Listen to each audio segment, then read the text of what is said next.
The goals of the Bring Back the Salmon program are to restore a self-sustaining population of Atlantic salmon back to Lake Ontario, and to support a recreational fishery, which can only be achieved by having sufficient numbers of adults return.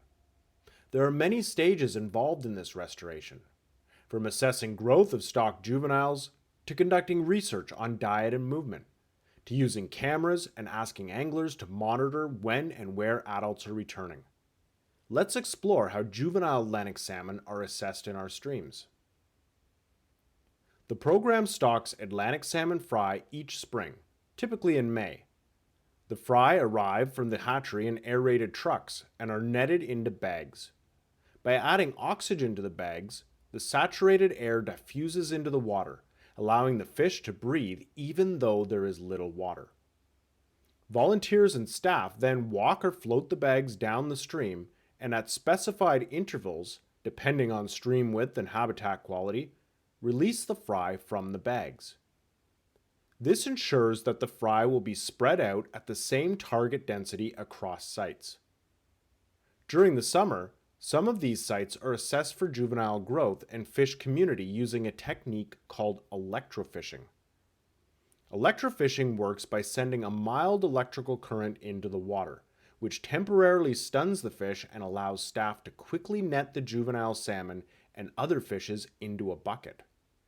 Once caught, we can then count, measure, and weigh each salmon.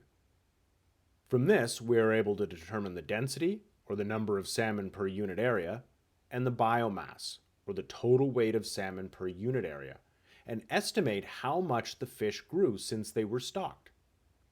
If non-stocked sites are electrofished, we can also learn how far away and how many of the fry have dispersed.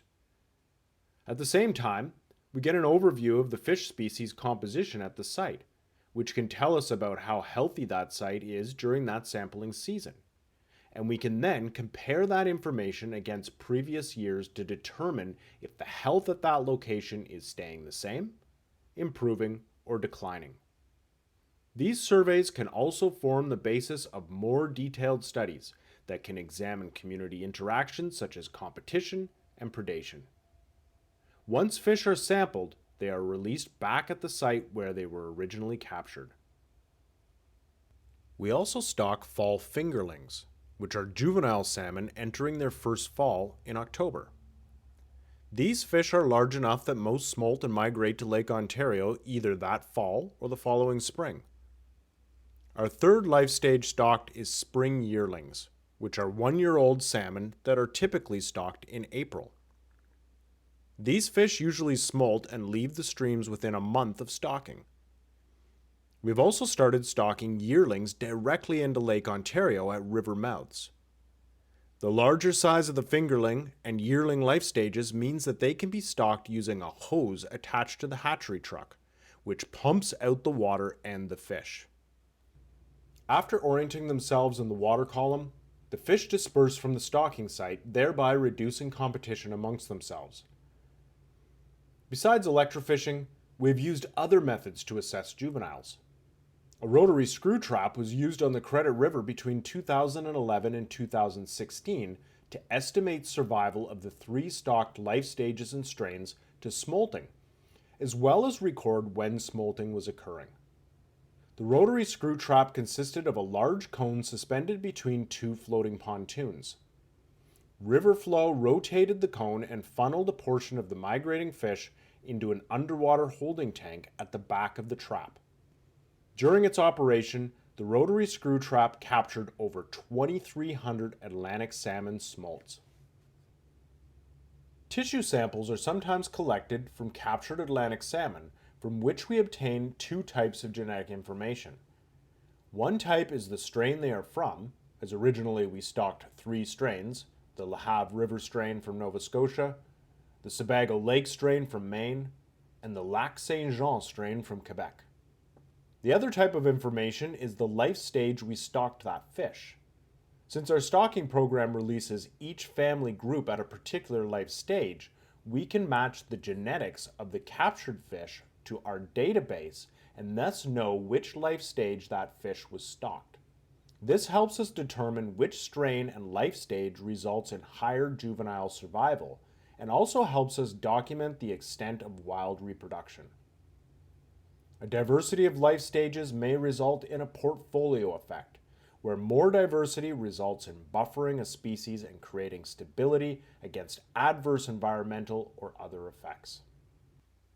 Academic partners have also conducted research on juvenile Atlantic salmon. In the Credit River, yearling fish stocked as smolts were compared to yearling fish that were stocked the previous spring as par and that had reared naturally in the stream. Both groups were expected to smolt that spring and so had acoustic transmitters surgically implanted into their body cavities. Over a dozen acoustic telemetry receivers were spread throughout the river to detect downstream migration of these fish. They found that stocked yearlings had low survival shortly after being released into the river.